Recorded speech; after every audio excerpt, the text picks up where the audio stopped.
into it. Many talented people don't achieve as much success as they could, unfortunately, because they sit back on their talent and never learn to work hard. That's what happened to Michael Jordan when he first started playing basketball.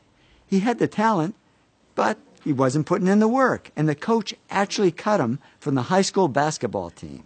Boy, that was a wake-up call. He says, I was very disappointed. I started working on my game the day after I was cut.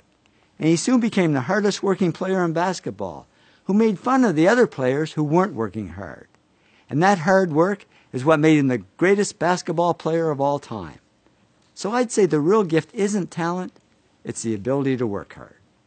And we tend to underestimate work and overestimate smarts. But in the end, work wins over smarts. In fact, many successful people aren't the smartest. They just work the hardest. Francois Parenteau, who Business Week called the top independent analyst on Wall Street, said to me, I'm certainly not that smart. I can't even remember my own zip code.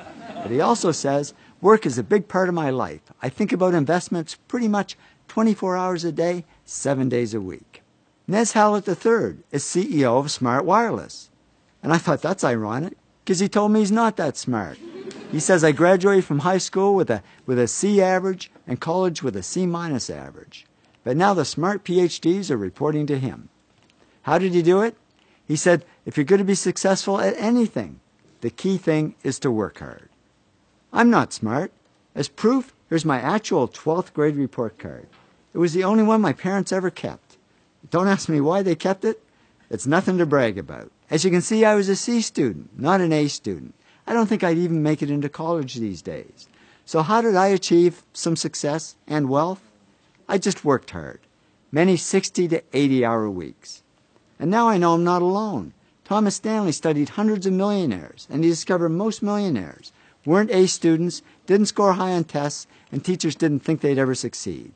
But they did succeed because they worked hard. So the good news is, if you're not the smartest, if you're a C student, not an A student, the really good news is you can still succeed. Because the word success has 2 C's and no A's. You can still succeed as long as you work hard. And what if you are smart? Well, I'm sorry, there's absolutely no hope for you. Because many smart people don't achieve as much success as they could, unfortunately, because they rest on their smarts and never learn to work hard.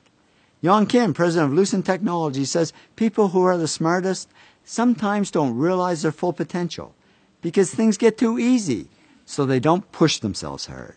After a talk I gave at one of the world's top 10 business schools, a man came up to me and said, you know, when I got my MBA here a few years ago, I was one of the smartest people in the class. I thought I had it made. So after I graduated, I sat back and I didn't work hard and I went downhill. And now at this point in my life, I've gone nowhere. I haven't achieved any success at all. He said, thanks for the wake-up call. Now I know what I need to do. I need to work. So the bottom line is, whether you're smart or not, whether you're talented or not, just keep working.